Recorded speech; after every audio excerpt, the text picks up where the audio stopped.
Rosia Montana est un pittoresque village de Transylvanie, un ancien site romain. Mais il abrite aussi l'un des plus grands gisements d'or d'Europe. Aujourd'hui, un groupe canadien voudrait extraire les 300 tonnes d'or et 1700 tonnes d'argent de cette mine à l'aide de cyanure.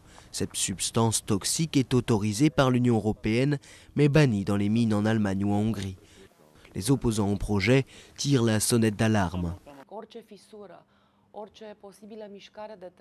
Toute fissure, tout possible mouvement de terrain, et il y en a dans la zone, sans parler de tout accident ou erreur humaine, peut mener à un désastre.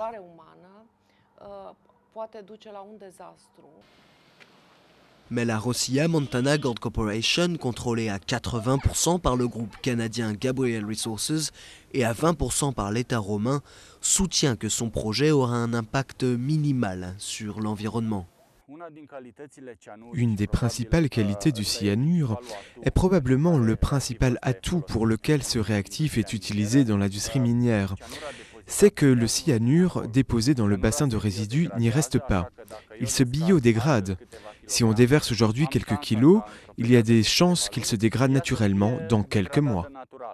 La polémique se porte aussi sur le patrimoine culturel, car une partie des 140 km de galeries minières romaines serait endommagée par ce procédé, même si la société exploitante assure qu'elle consacrera 70 millions de dollars à la restauration du patrimoine.